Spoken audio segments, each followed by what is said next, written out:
ವಿವಾದಗಳ ಸುಳಿಯಲ್ಲಿ ಯಶ್ ಅಭಿನಯದ toxic cinema. ಇನ್ನು ಟಾಕ್ಸಿಕ್ ಸಿನಿಮಾ ಬೆನ್ನಿಗೆ ಈಗ ವಾಣಿಜ್ಯ ಮಂಡಳಿಯವರು ನಿಂತಿದ್ದಾರೆ. ವಿವಾದಗಳ ಸುಳಿಯಲ್ಲಿ ಯಶ್ ಅಭಿನಯದ ಟಾಕ್ಸಿಕ್ ಸಿನಿಮಾ ಬೆನ್ನಿಗೆ ನಿಂತ ವಾಣಿಜ್ಯ ಮಂಡಳಿ ರಾಷ್ಟ್ರೀಯ ಕ್ರೈಸ್ತವ ಒಕ್ಕೂಟದಿಂದ ಪತ್ರವನ್ನ ಕೊಟ್ಟಿದ್ರು. ಧರ್ಮಕ್ಕೆ ಅವಹೇಳನಕಾರಿಯಾಗಿದ್ರೆ ಸೆನ್ಸಾರ್ ಇದೆ, ಸೆನ್ಸಾರ್ ನೋಡುತ್ತೆ. ಇದೆಲ್ಲವನ್ನು ಕೂಡ ಜಸ್ಟ್ ಟೀಸರ್ ಫೋಟೋ ನೋಡಿ ಯಾವುದೇ ರೀತಿಯ ತೀರ್ಮಾನವನ್ನ ಮಾಡಬಾರದು. ವಾಣಿಜ್ಯ ಮಂಡಳಿ ಅಧ್ಯಕ್ಷೆ ಜಯಮಾಲಾ ಅವರು ಈ ಒಂದು ಸ್ಟೇಟ್ಮೆಂಟ್ ಅನ್ನ ಕೊಟ್ಟಿದ್ದಾರೆ. ಸೆನ್ಸಾರ್ ಬೋರ್ಡ್ ಎಲ್ಲವನ್ನು ಕೂಡ ನೋಡ್ಕೊಳ್ಳುತ್ತೆ. ಇನ್ನು ಟಾಕ್ಸಿಕ್ ಸಿನಿಮಾದ ಸೆನ್ಸಾರ್ ಆಗಿಲ್ಲ, ಅದೆಲ್ಲವನ್ನು ಕೂಡ ನೋಡ್ಕೊಳ್ಳುತ್ತೆ. ಟಾಕ್ಸಿಕ್ ಚಿತ್ರತಂಡದ ಜೊತೆಗೆ ಮಾತನಾಡಿದ್ದೇನೆ, ಯಾವ ಧರ್ಮಕ್ಕೂ ಅವಮಾನ ಮಾಡುವ ಕೆಲಸ ಮಾಡಿಲ್ಲ. ಸಿನಿಮಾವನ್ನ ನೋಡದೆ ವಿರೋಧ ಮಾಡೋದು ತಪ್ಪಾಗುತ್ತೆ. ವಿವಾದಗಳ ಸುಳಿಯಲ್ಲಿ ಯಶ್ ಅಭಿನಯದ ಟಾಕ್ಸಿಕ್ ಸಿನಿಮಾ ಈಗ ಸಿಲುಕಿದೆ. ಟಾಕ್ಸಿಕ್ ಸಿನಿಮಾ ಬೆನ್ನಿಗೆ ಈಗ ವಾಣಿಜ್ಯ ಮಂಡಳಿಯವರು ಕೂಡ ನಿಂತಿದ್ದಾರೆ. ರಾಷ್ಟ್ರೀಯ ಕ್ರೈಸ್ತವ ಒಕ್ಕೂಟದಿಂದ ಪತ್ರವನ್ನು ಕೂಡ ಕೊಟ್ಟಿದ್ರು. ಈಗ ಸದ್ಯಕ್ಕೆ ಒಂದು ಟಾಕ್ಸಿಕ್ ಸಿನಿಮಾ ಬೆನ್ನಿಗೆ ವಾಣಿಜ್ಯ ಮಂಡಳಿಯವರು ನಿಂತಿದ್ದಾರೆ. ಇವತ್ತಿನವರೆಗೂ ಯಾವ ಸಿನಿಮಾದಲ್ಲಿ ಆ ರೀತಿಯಾದಂತ ಫೋಟೋಗಳಿಲ್ಲ. ಆ ಫೋಟೋ ನೋಡ್ಬಿಟ್ಟು ನೀವು ಒಂದಿಡೀ ಸಿನಿಮಾದ ಭವಿಷ್ಯವನ್ನ ನೀವು ನೋಡ್ತೀರಾ? ಅದು ಪ್ರಚಾರಕ್ಕ? ಇದು ಯಾತಕ್ಕಾಗಿ ಮಾಡ್ತೀರಾ? ದಯವಿಟ್ಟು ಹೀಗ್ ಮಾಡಬೇಡಿ.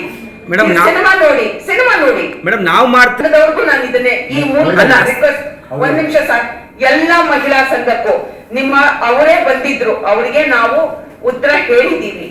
ಉತ್ತರನೂ ಹೇಳಿದೀವಿ. ಸೆನ್ಸಾರ್ ಬೋರ್ಡು ಇನ್ನು ಸೆನ್ಸಾರ್ ಆಗಿಲ್ಲ.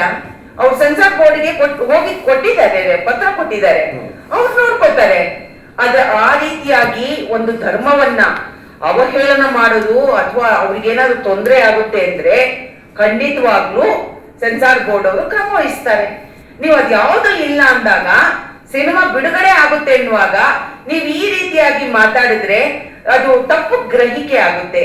ಗ್ರಹಿಕೆಯಲ್ಲಿ ನೀವು ಇದು ಮಾಡಬೇಡಿ.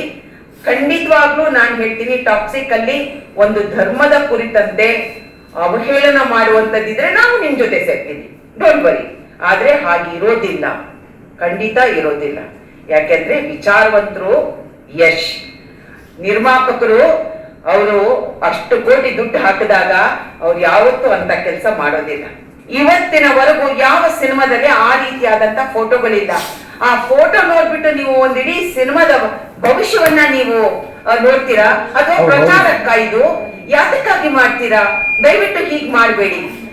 ಸಿನಿಮಾ ನೋಡಿ ಮೇಡಮ್, ನಾವು ಮಾಡ್ತಿರೋದವ್ರಿಗೂ ನಾನು ಇದನ್ನೇ ಈ ಮೂಲಕ ರಿಕ್ವೆಸ್ಟ್, ಒಂದ್ ನಿಮಿಷ ಸರ್, ಎಲ್ಲಾ ಮಹಿಳಾ ಸಂಘಕ್ಕೂ ಅವರೇ ಬಂದಿದ್ರು, ಅವರಿಗೆ ನಾವು ಉತ್ತರನೂ ಹೇಳಿದೀವಿ. ಸೆನ್ಸಾರ್ ಬೋರ್ಡು ಇನ್ನು ಸೆನ್ಸಾರ್ ಆಗಿಲ್ಲ. ಅವ್ರು ಸೆನ್ಸಾರ್ ಬೋರ್ಡ್ಗೆ ಹೋಗಿ ಕೊಟ್ಟಿದ್ದಾರೆ, ಪತ್ರ ಕೊಟ್ಟಿದ್ದಾರೆ, ಅವ್ರು ನೋಡ್ಕೊತಾರೆ. ಆ ರೀತಿಯಾಗಿ ಒಂದು ಧರ್ಮವನ್ನ ಅವಹೇಳನ ಮಾಡೋದು ಅಥವಾ ಅವ್ರಿಗೇನಾದ್ರು ತೊಂದರೆ ಆಗುತ್ತೆ ಅಂದ್ರೆ ಖಂಡಿತ